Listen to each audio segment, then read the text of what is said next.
Merhaba arkadaşlar. Bugünkü çalışmamızda da sizinle bir erkek çocukları için hırka yapacağız. Yaka kısımlarını böyle ana kuzusu denen ipten, alt tarafında ona uygun yine bebe iplerini tercih edebilirsiniz. Benim elimde böyle bebe ipine yakın bir ip var. Onunla yapmayı düşünüyorum. Şiş numaramda 4. Yani 4 numaraya uygun her ipten yapabilirsiniz. Şimdi ben şişime 60 ilmek atacağım. Pardon, 64 ilmek atacağım. Fakat beden kısmında artırma yapacağız.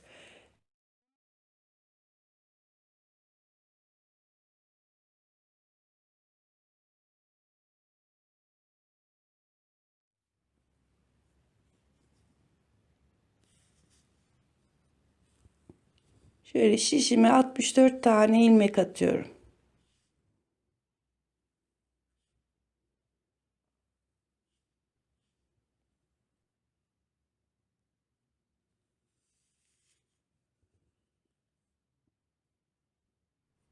İlmeğimi attım. Hemen şuraya düğümümü atıyorum.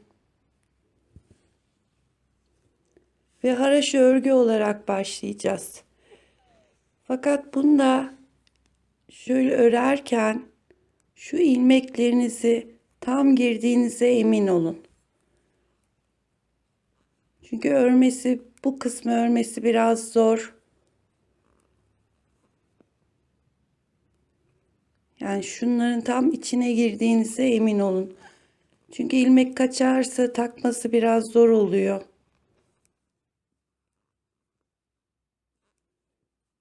Bu şekilde yakamızı haroşa olarak öreceğiz.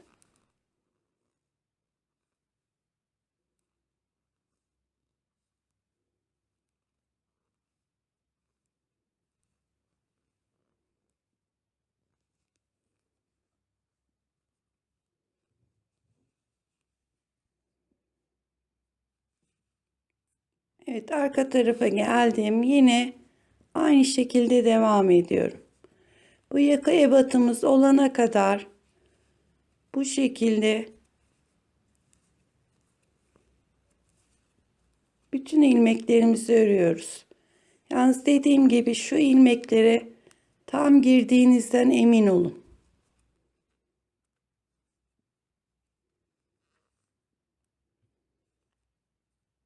Evet, yani bir epeyce bir örelim. Santim olarak vereceğim ben size yakayı. Bu şekilde devam ediyoruz. Evet, yakamı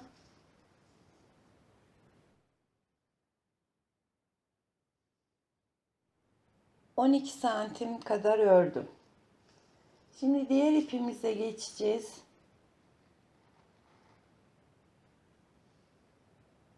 Ama önce şunu bağlayayım.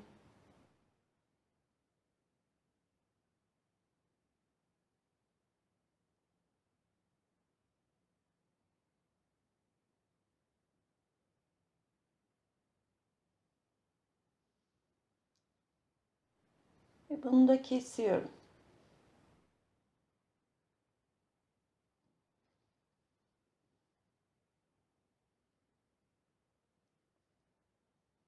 Şimdi 64 ilmek başladık. Sayımızı 76'ya çıkacağım. 6 ilmek sağ baştan, 6 ilmek de sol baştan artırarak 76 ilmek yapacağız.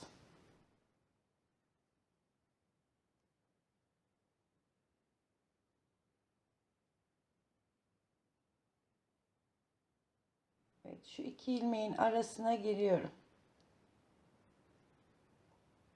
Bir tane çıkardım.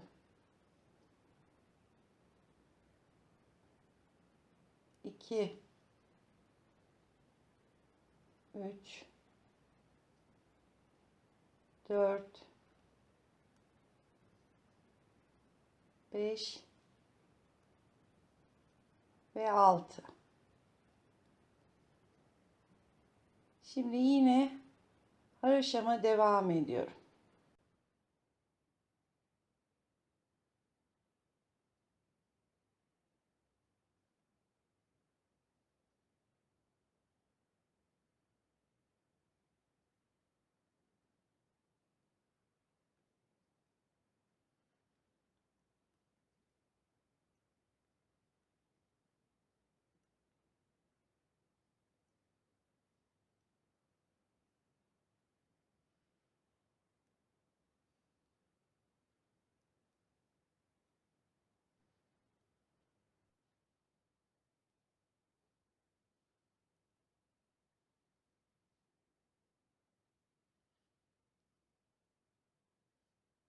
Şimdi diğer başa geldiğimiz zaman yine artırma yapacağız. 2 ilmeğin arasına girdim. 1, tekrar 2 ilmeğin arasına giriyorum. 2, 3, 4, 5 ve 6. Sayımız da 76 ilmek oldu.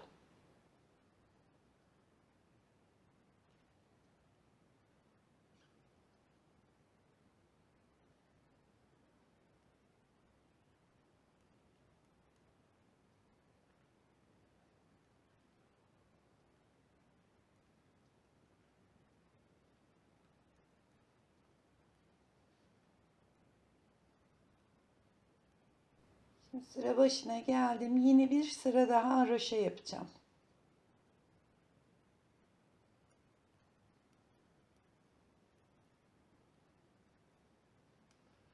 Yani bu üçüncü sıramız. Bu sırayı da yine haroşa olarak gidiyorum. Diğer başa geldiğimiz zaman ayrımını yapacağız. Sıramızın başına geldik. Yani bu ipimizi bağladıktan sonraki dördüncü sıramız.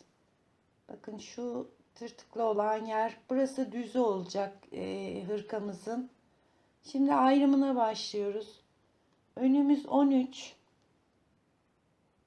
Şimdi 13 ilmek örüyorum.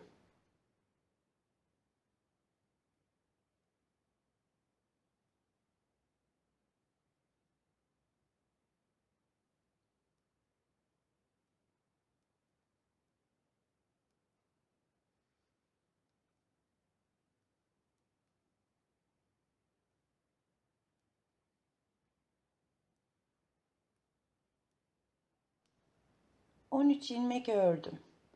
Yine artırmamı yapıyorum. Arada 2 ilmeğim var. 1, 2. Tekrar artırmamı yapıyorum. Kolumuz 10 ilmek.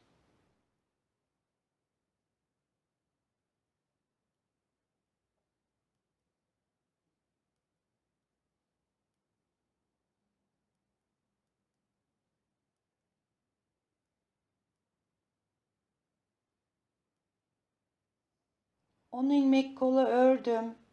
Yine artırmamı yapıyorum. Aramız 2 ilmek, patlarımız 2 ilmek yani. Artırıyorum. Arka sayımız da 22.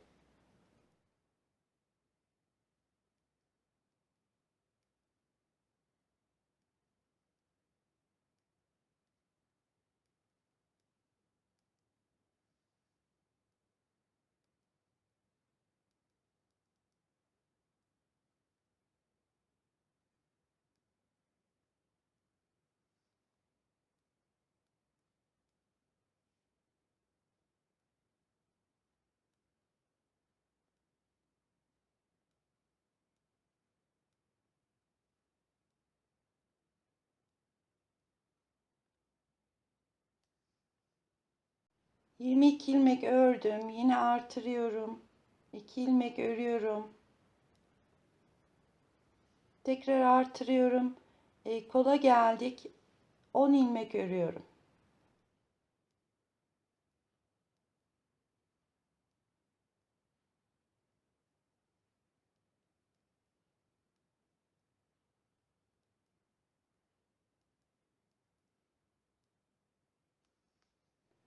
On ilmeğimi ördüm. Yine artırıyorum. 2 ilmek patımı örüyorum. Artırıyorum. 13 ilmeğimiz kaldı. Bu da diğer önümüz.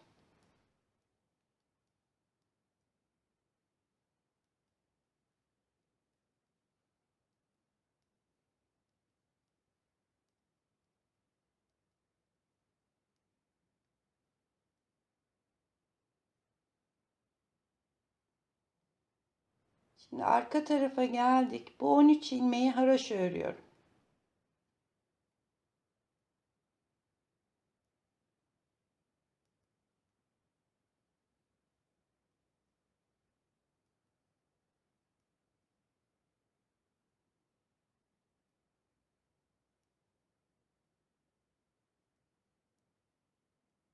13. Bakın artırdığımız ilmeğe geldik. Onu da haroşa örüyorum. Aradaki 2 ilmek patımızı ters örüyorum. Yani diğer tarafa düzümüz çıkacak. 2 ilmeği ördüm. Tekrar kolumdaki ilmekleri örüyorum.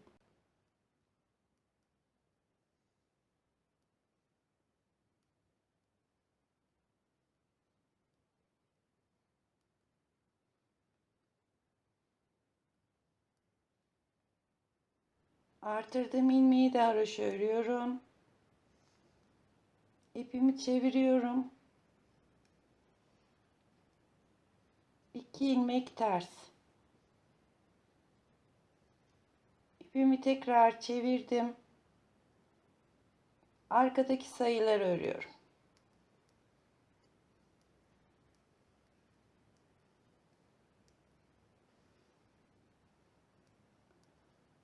Arkamız 22 idi. Birer tane de artırdık, sağında solunda 24 oldu. Yani bu 24 ilmeğimi örüyorum.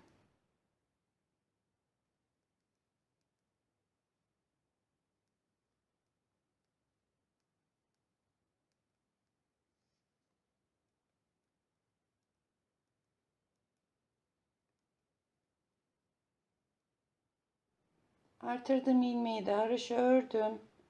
İpimi çeviriyorum. Şu 2 ilmeği ters. İpimi tekrar çevirdim. Haroşama devam ediyorum. Kolumuzda 10'du. Sağında solunda artırdık. 12 ilmek oldu.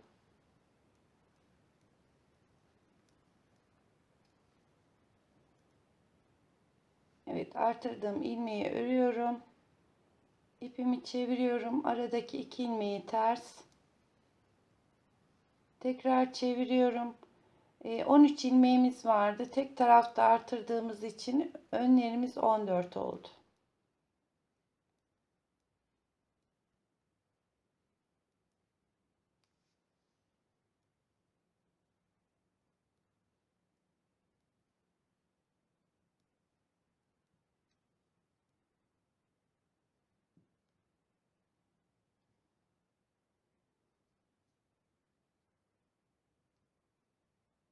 Evet, ön yüze geldiğimizde yine 2 ilmeğe kadar olan sayılarımızı örüyoruz.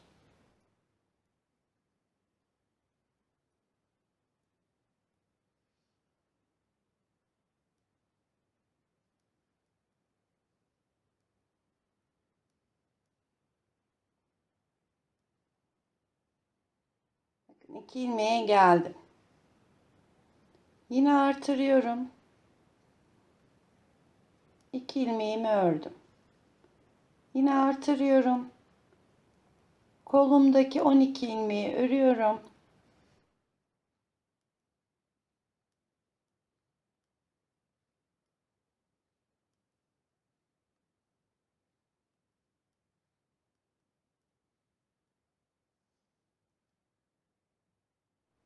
Yine 2 ilmeğe geldik. Her bu 2 ilmeğin sağından ve solundan artırıyorum.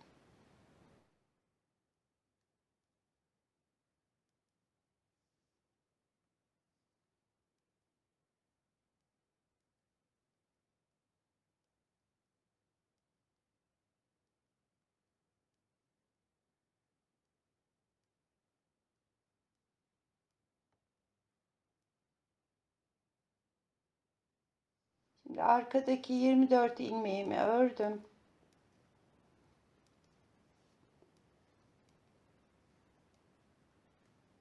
Pardon, daha bitmemiş.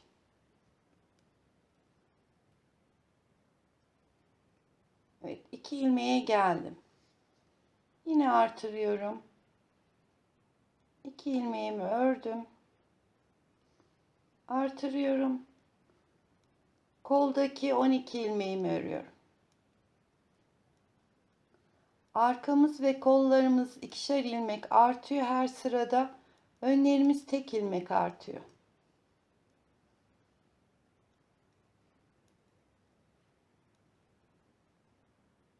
Evet, tekrar artırıyorum. 2 ilmeğimi ördüm. Tekrar artırıyorum. Ön ilmeklerimi örüyorum.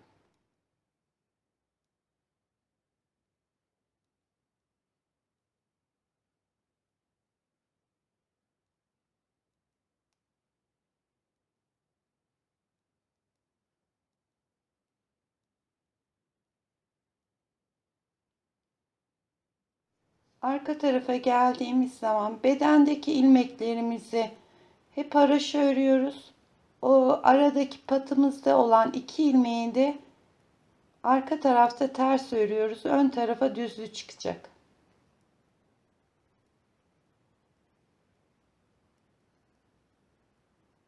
Evet, artırdığım ilmeği de haroşa örüyorum. İpimi çeviriyorum. 2 ilmek ördüm. Sıranın başına kadar aradaki 2 ilmekleri ters, diğer ilmekleri haroşa olarak örelim. 1-2 tane artırmamız çıktı. Şimdi 3. sıradayız ama önce şu iplerimizi bir saklamak istiyorum.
Evet.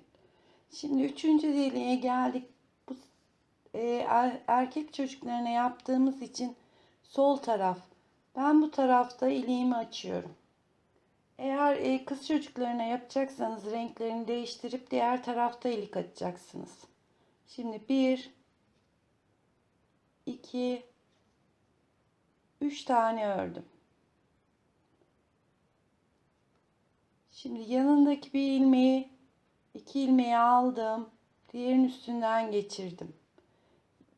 Normalde bir ilik açacaktım fakat biraz iri düğme dikmek istiyorum. Onun için 2 tane. Bir tane daha alıyorum. Diğerini geçiriyorum.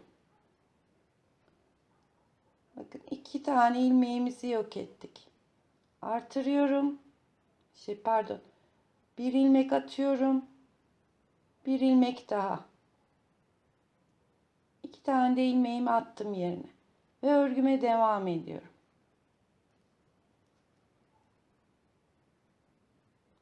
İliğimizi açmış olduk.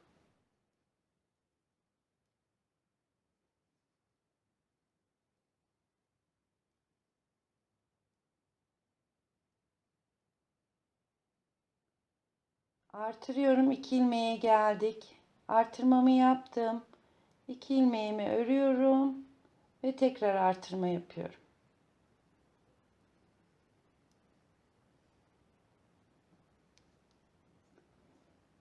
Bakın 1, 2, 3 ve 4 tane patımız var. Yani buralar ayrım yerlerimiz. Hep bu 2 ilmeğin sağından ve solundan artırarak devam edeceğiz. Gelirken de bu ilik yerimizdeki 2 ilmeği örerek geçeceğiz. Roba kısmımızı ördüm. Ben 21 tane artış yaptım. Santim olarak vereyim. 13 santim olmuş. Şimdi önümü örerek geldim. Şuradaki bir ilmeği de ördüm, aradaki ön tarafa dahil ettim. Şimdi kolun ayrımını yapacağız ama bir de ilik yerini söyleyeyim. 13 tane de 13 diş haraşo ördükten sonra 14.'ünde tekrar iliğimi açtım. Şunlar da artırmalarımız. Bu artırmaları da daha önce ben vermiştim bu sayıları. Yani şu 76 ilmeği başladım. 21 tane artış yaptım. Fakat bu artışlar ipinize göre değişebilir. Yani 20 de olur, 23 de olur. Şu robadaki artışları kol boyunuz olana kadar, yani robadaki kol ayrımına kadar ayarlayabilirsiniz. Şimdi aradaki bir ilmek öne dahil ettim. Kolu öreceğiz.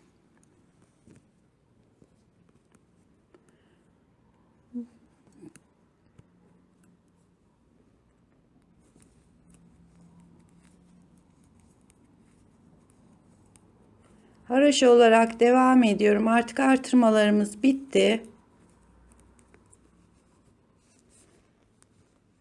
Şuradaki bir ilmeğe kadar, yani bir ilmeği de alarak kolumuzu ayrımını yapmış olacağız.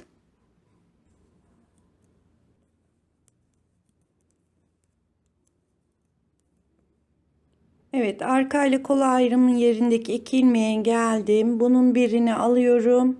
Biri arka bedene bıraktım. Kolumuzda 52 ilmek vardı. Birer tane aldık. 54 ilmek oldu. Şimdi arkaya dönüyorum. Önümdeki sayıyı da söyleyeyim. 34, bir tane de aldık, 35 ilmek. Ters tarafa döndüm. Artık bütün ilmeklerimi haraşo olarak devam ediyorum.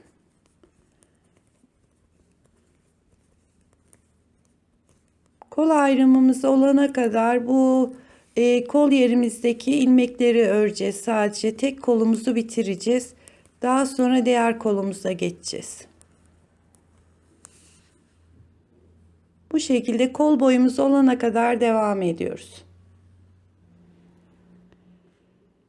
Kolumun ayrımını yaptıktan sonra ben şöyle 27 diş ördüm. Santim olarak vereyim. 14 santim kol boyunu ördüm. Şimdi kol ağzımıza da yakamıza koyduğumuz ana kutusundan koyacağız. Önce şu ipimizi şöyle dikecek kadar, kol altını dikecek kadar kesiyorum.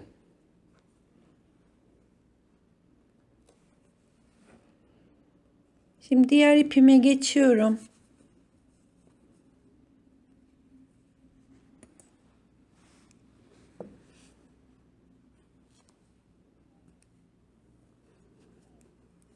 Bir, iki, üç, 4 tane ördüm. 5 ve 6. ilmeği kesiyorum. Yine 4 ilmek örüp 1, 2, 3, 4. Yanındaki 2 ilmeği birlikte alıyorum. Kol ağzına biraz azaltma yapacağız.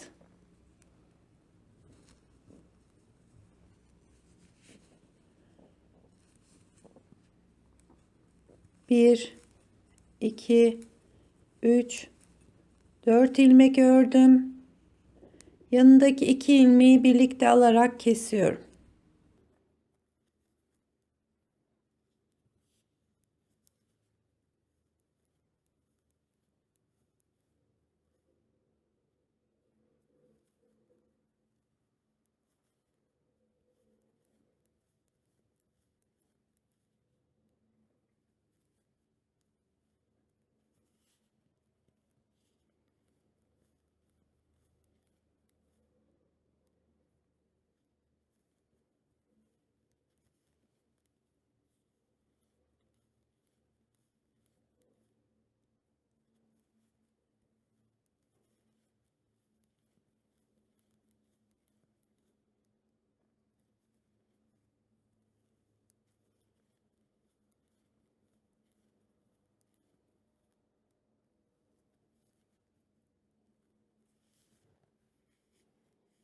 Evet, kolumuzun ağzının bantında yine aynı yakadaki gibi şöyle 200 santim olana kadar normal haroşa olarak örüyorum.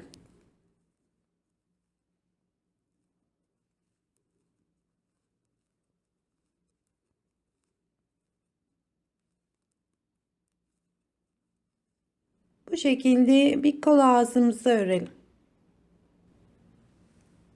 Kol ağzımda yaklaşık bir 3 santim kadar ördüm ve normal örgü keser gibi kestim. Şimdi şu kolumuzu şöyle bir göstereyim.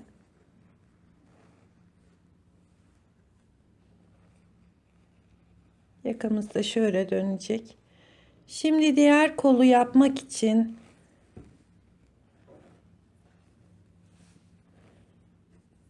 ipimi arka bedene bağlıyorum. Ben daha sonra sabitlerim onu. Ve örgüme devam ediyorum. Arkayı örüp geleceğiz. Koldaki 2 ilmek dahil hiç artırmadan geçeceğiz.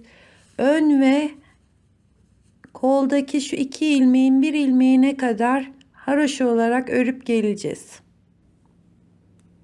Evet, arka bedenden öne doğru örerek geldim. Şimdi ön ve kolun arasındaki 2 ilmeğin yine birini örüyorum ve dönüyorum.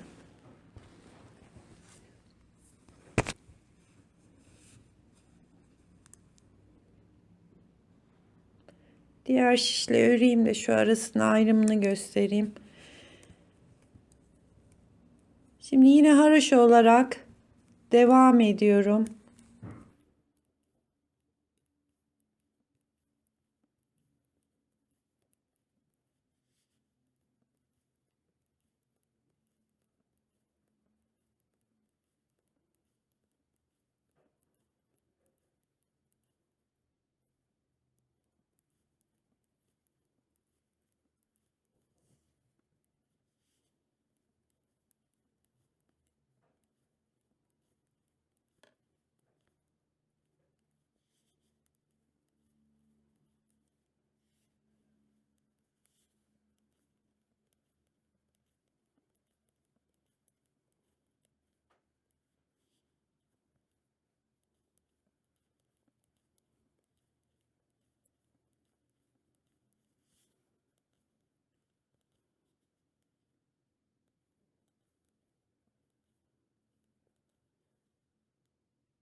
Arka ve kolun arasındaki 2 ilmeğe geldiğimiz zaman bunun birini örüyoruz ve arka beden şişimizde bekleyecek.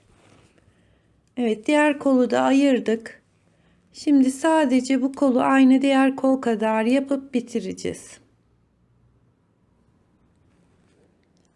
Önce bu kolumuzu bitirdik. İpi arkaya bağladık.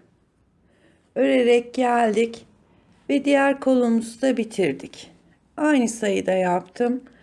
Daha sonra ipi önüne kalmıştık. Öne bağladım. Başa kadar gittim ve kol altına kadar geldim. Ama bu arada hırkanın bir şöyle görüntüsünü göstermek istiyorum.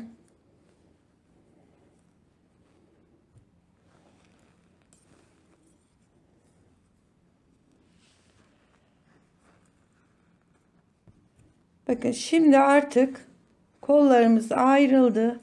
Bedenimizi bütün olarak öreceğiz.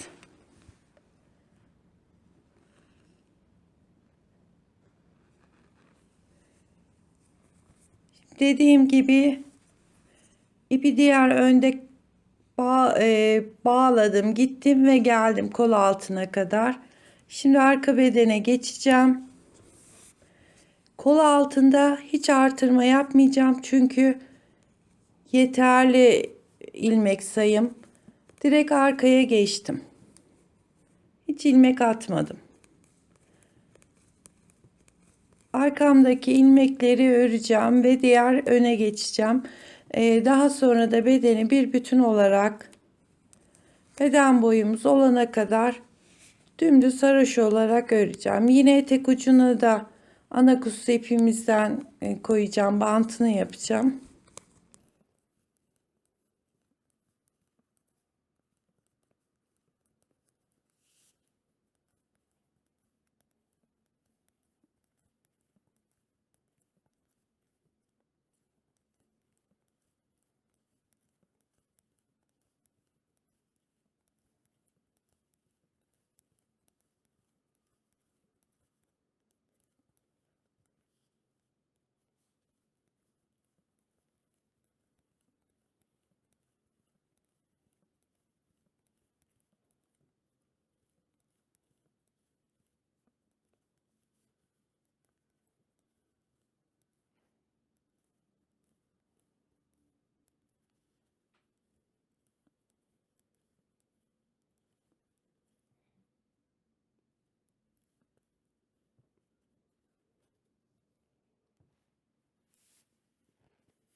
Bakın şu kol yerine birleştirdik.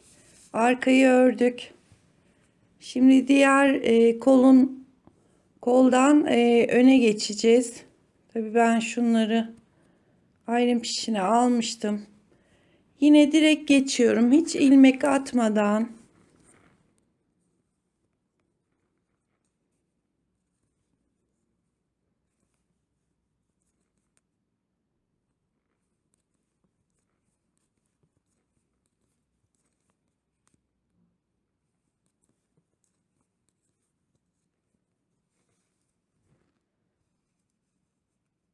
Bakın kol yerimiz birleşti. Artık bütün ilmeklerimi haroşa olarak devam ediyorum. 13-14 sırada da bir ilik açmayı unutmayalım arkadaşlar. Hırkamız bitmek üzere.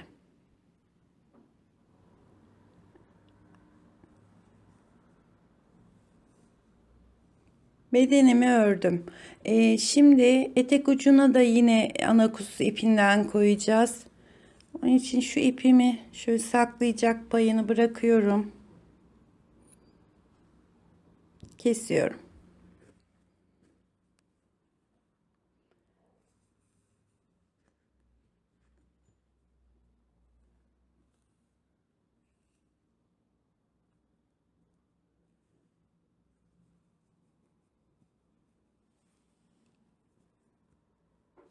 Yine aynı kollarda yaptığımız gibi 1 2 3 4 ilmek örüyorum. 5 ve 6. ilmeği kesiyorum. 1 2 3 4 ilmek ördüm. 5 ve 6. ilmeği birlikte alıyorum.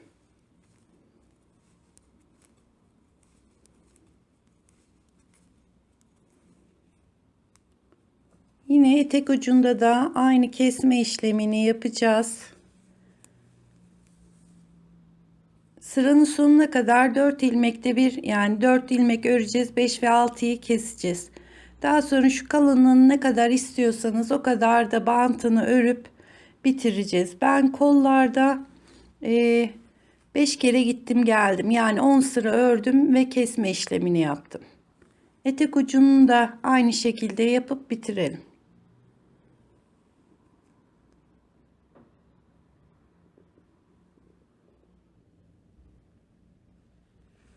Evet, etek ucumuzda ördüm. Kesme işlemini yaptım. Şimdi şuradaki son bir ilmeği tığıma geçiriyorum.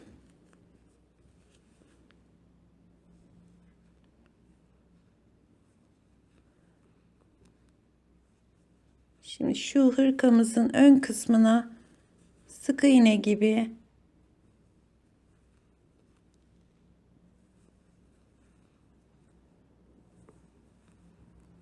bir sıra gideceğiz.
Bu kenarına gittim. Aynı şekilde diğer kenarına da gideceğim sık iğnemi. Şimdi kol dikmesini yapalım.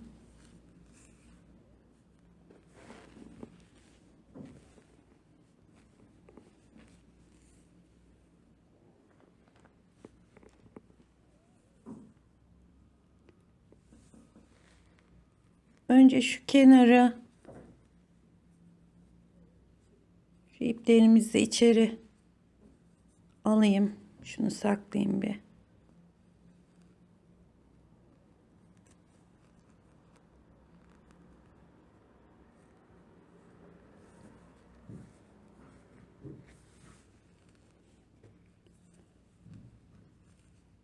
Şimdi kol bantımızı yine kendi ipiyle şöyle birbirine tutturuyorum. Zaten ipimiz çok belli etmiyor dikişimizi.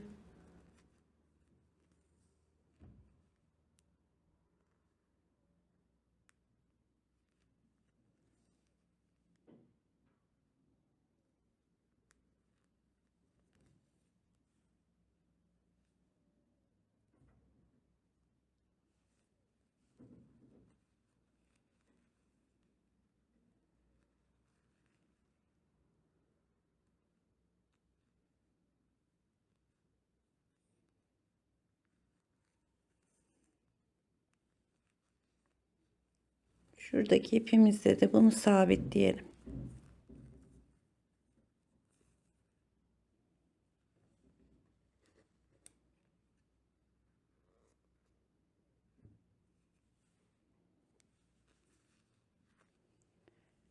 Şimdi diğer ipimizle de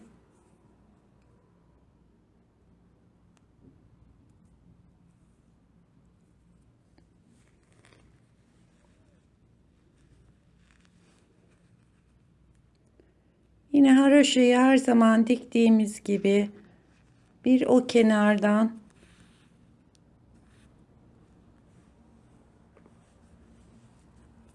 şu haroşaların çıkıntılarını alarak birbirine tutturacağız.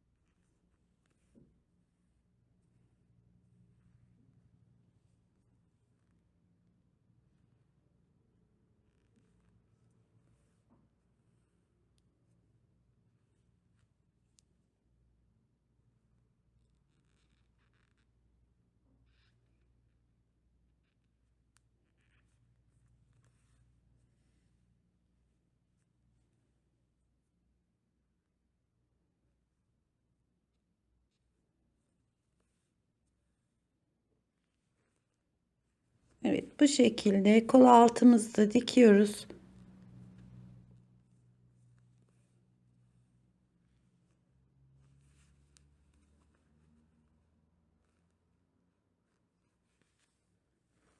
Şu kol altımızı tamamen dikip bitiriyoruz.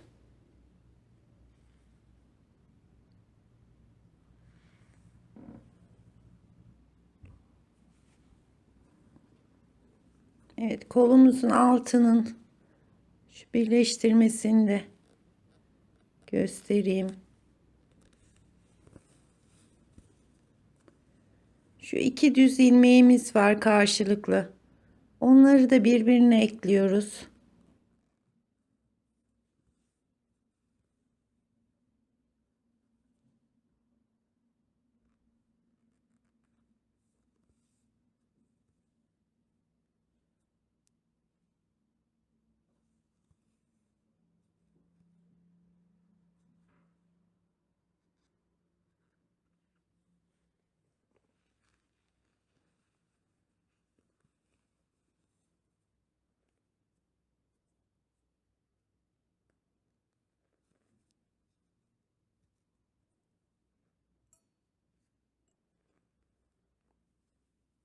Evet, kol altımızın dikişi de bu şekilde.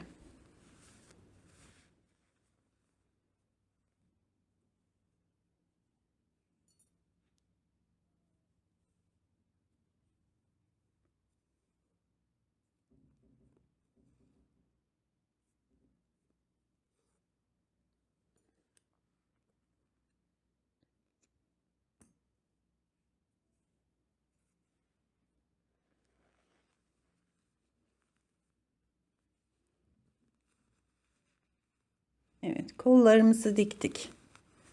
Şimdi diğer önü de yapalım. Düğmelerimizi dikelim. Şu önün de kenarını sık iğnesini yapalım ve düğmelerimizi dikelim. Evet arkadaşlar, hırkamız bitti. Yine çok şık. Bakın iki kenarında da iliklerimizi de ilikleyelim. Çok şık bir hırkamız oluştu. Bunu ister erkek ister kız çocukları için yapabilirsiniz, renkleriyle oynayıp. Şurası da yakamız.